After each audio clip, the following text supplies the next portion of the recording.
So, this whole series actually kicked off because one of my channel members asked me a deceptively simple question. Why would nobles work together in a court? Why is it that they would cooperate with each other? And how does a court stay unified? Now that we've mapped back the entire ecosystem from the trope-heavy surface to the grim depths of the courtly iceberg, the operational levels of a palace, and the underlying architecture of legitimacy, we can finally tackle that exact question. Let's talk about how and why nobles maintain control over their courts, their properties, and their countries. Welcome to another episode of Just-in-Time World Building with your host, Marie Mullaney.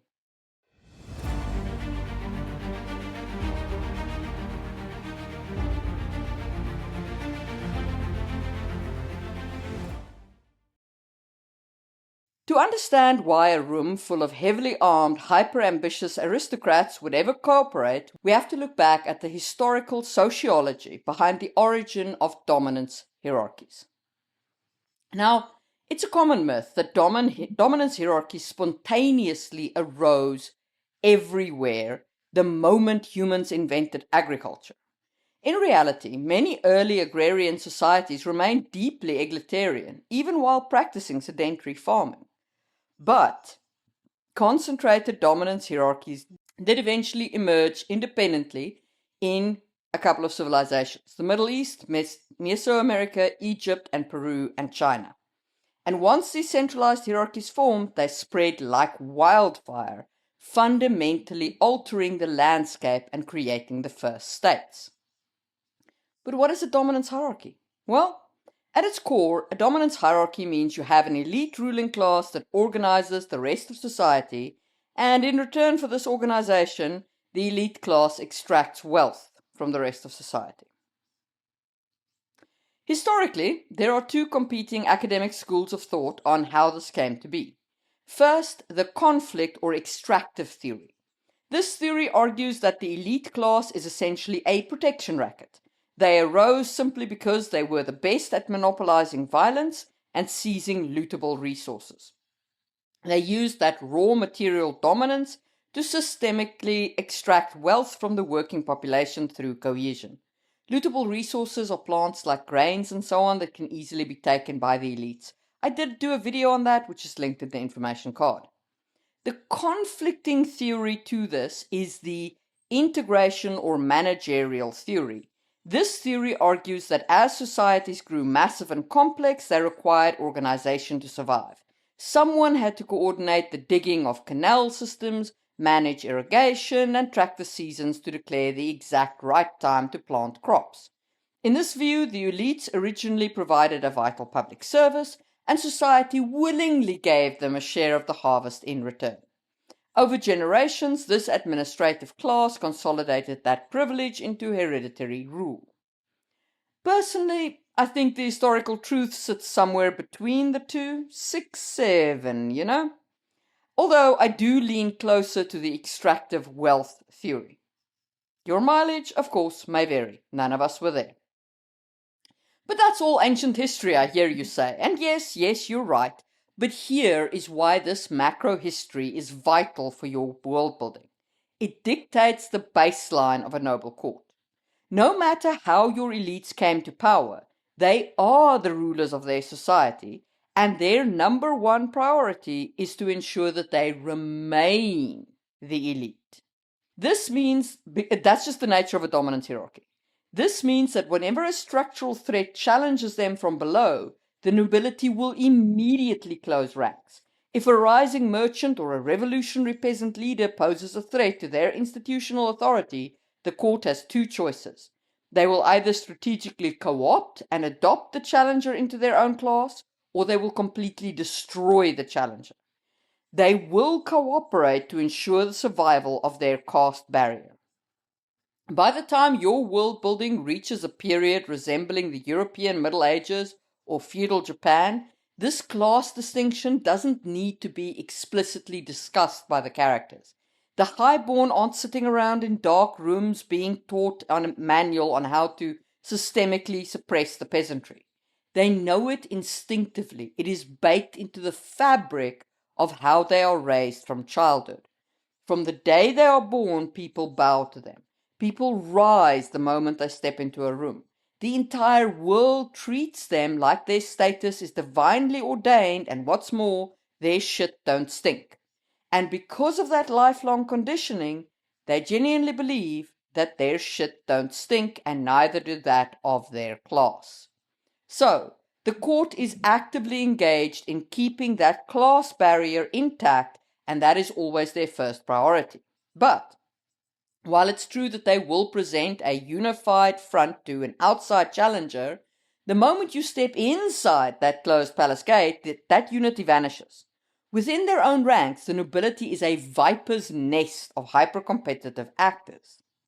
So how does a sovereign actually maintain control over a court in an environment that competitive, especially when there isn't an immediate external threat to force them to cooperate?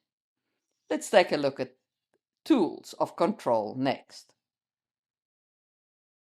There are several highly effective ways a monarch can maintain control over his hyper-competitive court. The first strategy is to actively exploit the internal tension we spoke about in the last episode, the ongoing Cold War between bloodline aristocrats and merit-based appointees. Now, notice a critical dynamic here. Those appointed based on merit could easily start chipping away at the rigid caste system if left unchecked. To prevent this, the king strategically pulls these hyper-competent outsiders into the nobility, but not on a permanent basis. If you look at an example of this in A Song of Ice and Fire, Varese is universally addressed as Lord Varese and holds a seat on the king's small council. But his title is non-hereditary. Even if he were capable of having children, that title would still die with him. By utilizing non-hereditary titles, or what we would call life peerages, the king can temporarily elevate an outsider into the ruling class so they have legal standing to compete with traditional lords, but the king avoids diluting the aristocracy with a new hereditary bloodline. Non-hereditary titles are also a brilliant way to dangle status as a carrot while keeping the leash in the crown's hand. The second control mechanism is the manipulation of physical access. There are only 24 hours in a day, or 36 or 12, depending on your fantasy world, and because time is finite, a sovereign can only physically see a limited number of people, as we spoke about last time. Now, if a lord wants to lay a petition before the crown, offer political advice, or smooth over a grievance, they have to physically get in front of the monarch. Historically, even a king's spouse wasn't guaranteed a daily meeting where they could deliver a private message, and children certainly weren't. The scarcity of time gave rise to elaborate, bizarre courtly rituals. As we mentioned, the Tudor kings had the groom of the stool. But Louis XIV, the Sun King of France, took this to a dictatorial extreme. He designed intricate palace rituals that granted nobles direct access to his physical body, but forced them to act like glorified servants to get it. For example, he instituted the coveted ritual of the coucher, where a single hand-selected noble was granted the supreme honor of holding the royal candle while the king undressed. If a duke wanted to whisper a private political request into the king's ear, he had to actively compete against rival lords for the right to hold the king's shirt or hand him his slippers while he was undressing. It was simultaneously humiliating and absolutely necessary. You had the highest dukes of the realm, men who commanded private wealth and massive provincial armies, fighting each other to serve as valets. By forcing them to participate, the king created a system where the nobility was ritually humbled even when they succeeded. Controlling physical access to a monarch completely regulates the environment of the kingdom. But in my opinion, the most single, undervalued strategy for controlling a court is the weaponization of entertainment. I know, Throwing a party doesn't sound like a high-stakes political control strategy, but let me tell you about a book that opened my eyes to this mechanic. I read The Isle of Glass by Judith Tarr, which is part of her Hound and Falcon series. Because Judith Tarr is a medieval scholar, her fiction is intensely well researched. One sequence in the book features King Richard the Lionheart, Coeur de Lion, right after he has successfully put down a domestic rebellion. Richard knew perfectly well that several high-ranking counts and barons had secretly backed the uprising via the backhand, providing funds and quiet support without actively marching their armies into the field. Because they hadn't committed overt treason, he couldn't just execute them and seize their lands without provoking an even larger war. So, how did he handle this? He used weaponized hospitality. In a grand public display, Richard declared that he was going to host a massive 2-month-long tournament in one of the primary suspect cities. He stood before the entire court and told the local count, "We're going to bring our royal retinue to your beautiful city. We'll have hundreds of knights. The whole court will stay here. We'll feast, we'll host grand jousts, and it'll be glorious. And you will play host and foot the bill." Remember, in the medieval period, a city's treasury was the lord's personal treasury. This count was suddenly forced to pay for room, board, wine, and food for thousands of elite, demanding guests for 8 straight weeks. On top of that, he had to provide prize purses for the tournament victors. And all of this staggering expense was done entirely to magnify King Richard's royal glory. The Count couldn't say no. To refuse the leader of his own caste in public would shatter the illusion of noble omnipotence, weakening the vital class barrier between the aristocracy and the peasantry. He had to smile, say yes, and bankrupt his house, even taking out extortionate loans from merchant guilds just to cover the astronomical cost of the royal visit. That is the power of the royal progress and entertainment like it. Traveling from castle to castle with a massive ravenous court allows a monarch to systemically drain the coffers of potentially rebellious vassals. Making your lords play host is a great way to bankrupt them before they can afford to fund a civil war, all without ever having to publicly accuse them. But you don't even need to make them play host. Japan flipped this mechanic on its head. The shogun system required daimyo to spend alternate years in Edo, forcing them to maintain expensive residences and depleting their wealth, because it would not do to appear in court wearing last year's fashion. Money had to be found for a new wardrobe, and that's expensive, yo. So, those are the explicit, overt control mechanisms used to keep a competitive court under the crown's thumb. But there are 2 far more subtle psychological control mechanisms that every world builder should have in their toolkit. 3 more, actually. Just before I tell you about those, let me say that I mentioned a channel member asked me about controlling the court. Well, channel members get a special corner of my Discord all to themselves to ask all kinds of questions. They also get early access to my videos, their name in the credits, and discounts on hiring me as a world building coach.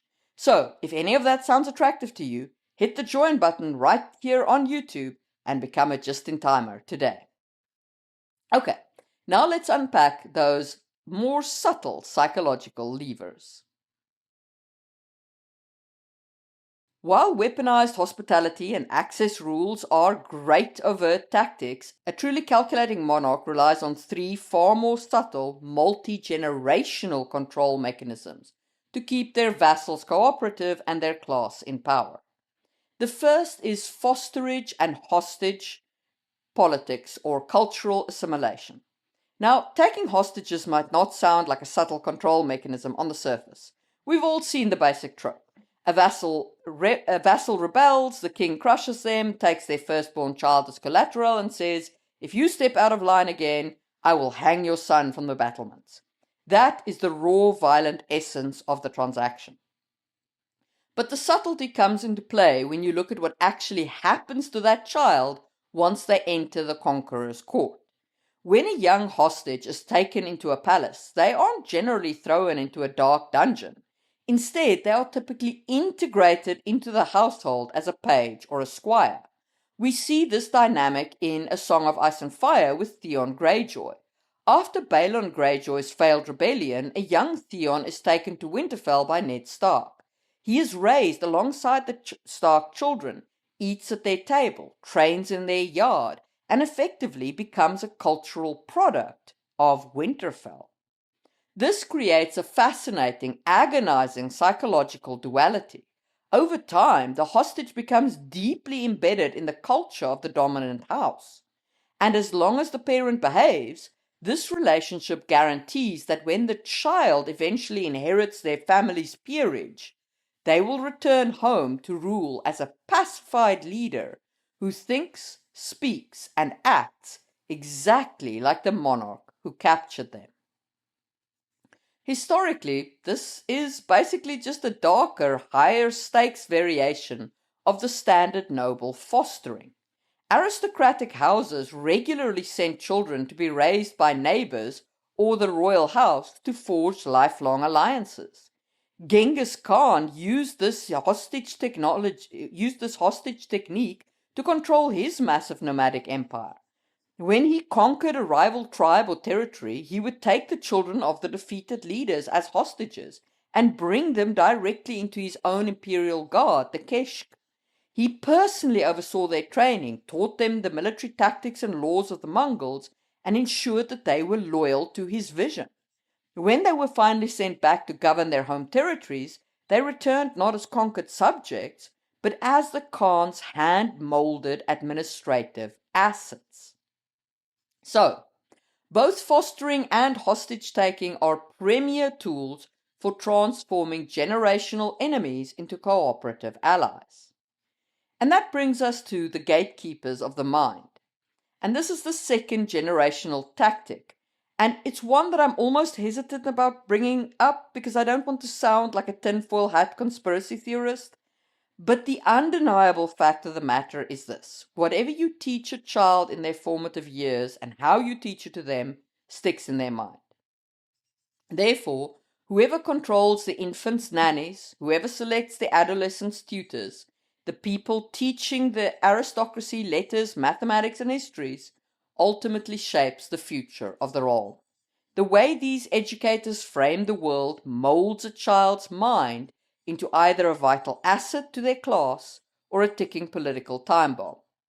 We see a great example of this educational manipulation in Mercedes Lackey's Voldemort series, specifically in the first Talia book, Arrows of the Queen.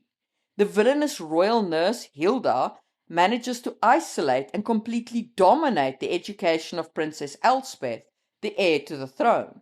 Hilda systemically fills the young princess's head with poisonous lies, teaching her to hate and fear the heralds and their magical companions.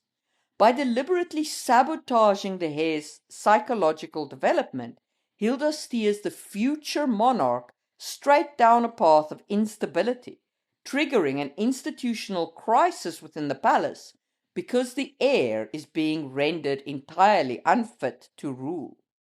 In a hereditary monarchy, a compromised tutor can bring down a dynasty without ever swinging a sword. Maintaining strict oversight over the palace nursery and academy is a critical part of ensuring the long-term survival of your court. But of course, for all this to work, you need a next generation. And that brings us to the importance of marriage in a royal court. Marriage creates new alliances, not just because it creates new families, but also because women quite often come with dowries of land that could make their husbands rich. In fact, a marriage between a noble with a high title but poor lands or a lot of debt and a low noble or even a rich merchant's daughter who comes with a great dowry was a common way for the high noble to get their finances back on track. And of course, if your sister is in another man's court and you love your sister and that man has military trouble, it's much more likely that a brother will send his army to support his sister's husband. Even more so for a daughter's husband. In addition, the children of the marriage also has extra claims on nobility and titles and all that. So, long story short, do not neglect the power of marriage as a subtle control mechanism. A monarch with a lot of kids has a lot of options for binding other nobles in one of the tightest alliances there is, the alliance of marriage. But of course, despite all the access rules, the weaponized hospitality, the generational programming, human nature being what it is, rebellions will absolutely still happen. And when they do, you are left with a final, unyielding iron grip of control: military force. That is the overt ultimate power that underpins the structure. In fantasy world building, this is where you can let your imagination run wild. The king's absolute control might rest on the fact that he commands the largest, most ancient dragon in the sky, meaning any act of defiance ends in ash. Or the sovereign might simply be the single most powerful practitioner of magic in the realm. That was actually the foundational setup for my own epic fantasy series, the Sangwheel Chronicles. The emperor was an exceptionally powerful mage who systemically forged the empire through sheer unmatched arcane dominance. If you choose to disobey him, he could, and absolutely would, ruin your entire existence. However, as a storyteller, you have to remember that resorting to open military conflict is a dangerous gamble. The king could lose, and a military defeat is fatal to a monarch 9 times out of 10. If he loses a battle, he's not losing territory. He loses royal prestige, he weakens the perceived strength of the entire noble caste, and he usually loses his head. Even if the king technically wins the war, if he doesn't win convincingly, he emerges deeply structurally weakened, practically begging for a second, more organized rebellion to rise up and succeed. Because the stakes are so high, a clever monarch will do everything in their power to avoid reaching the point where they actually have to field an army to crush a vassal. But at the same time, they must continuously maintain that standing army, feed those knights, tend that dragon, and cultivate whatever state magic they have at their disposal, just in case. And that is because ultimately the foundational legitimacy of nobility depends on their ability to enforce their will. Never forget the root of how these aristocrats rose and became nobles in the first place. They were the ones who stood up and said, "I will defend you from those marauding warlords over the hill." If they cannot actually deliver on that violent promise, that manipulation of violence, they fail. And we can see this historic truth baked right into our own language. The noble titles of medieval Europe, titles like Duke and Count, evolved from ancient Rome's military ranks. A dux was a military commander of a province. A comes was a highly trusted military companion of the emperor. These elites were martial leaders first, administrators second. And I think this is exactly what people miss when they look at history through a modern lens and say things like, well, modern presidents should lead the charge into battle like ancient kings did. No, they shouldn't. A president's structural legitimacy is not built on their personal ability to wield a sword or command a platoon. In a democracy, a president's legitimacy is built on their ability to convince the population that their policy ideas are the best path forward for the country. But a feudal monarchy, a noble court, its baseline right to rule is built on its monopolization of military power. One way or another, to maintain absolute control over a court of vipers, your fantasy king needs to be able to dominate the battlefield, whether he commands the front line himself or has the institutional power to project trusted, terrifying general in his stead.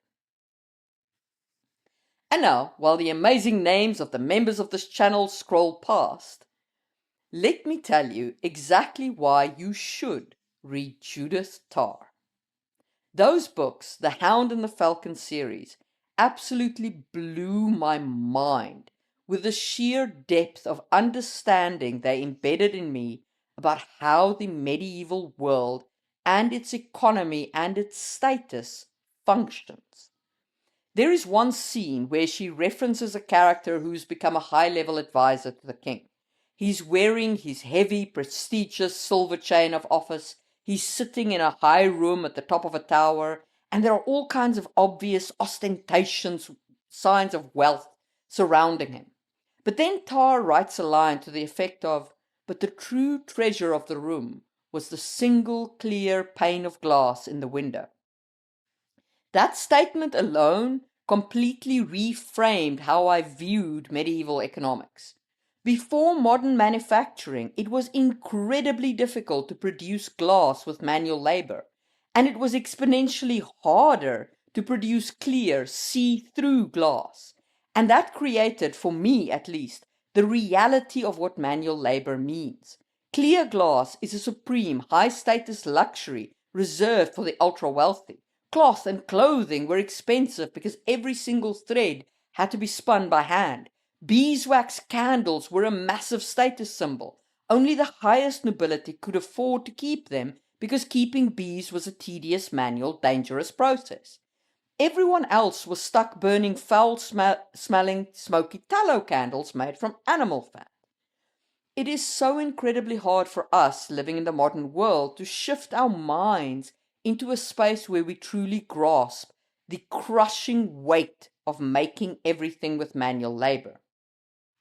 If I can give you just one piece of world building advice, it's this. Remember that no matter what apartment or house you are sitting in right now, no matter how small your room is, you own more physical material possessions than many a noble from the medieval age. Even their grandest castles were not packed with 1,000,000 pieces of furniture. Why? Because every single chair, every table, every storage chest had to be painstakingly handmade by a human using a manual axe, iron nails, and rough stone to sand down the wood. They didn't even have fancy pants sandpaper. They used an actual rock. This manual scarcity is also why monarchs historically held even high-level political conferences inside their bedrooms. Yes, it was about controlling proximity and access, but it was also a matter of raw heating costs. You had to manually chop every single log of firewood, so you only heated a few specific rooms in an entire stone castle. Having a whole separate dedicated room just for people to sit around in and wait to meet with you? Holy crap! The sheer expense that implies. It meant you were insanely, ridiculously rich and could afford to heat dead air. When you are constructing your fictional courts, you must think about the level of automation your society possesses or lacks in the production of material goods, and what that really means for your characters' wealth, status, and daily lives. In our next episode, we are going to dive straight into the biggest mistakes people make when constructing a fantasy court, so make sure you subscribe so you don't miss that drop.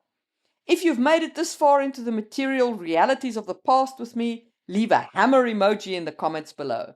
And if you enjoyed this episode, check out my episode of using glass in a fantasy world next. And thank you so much for watching. I will see you soon for another episode.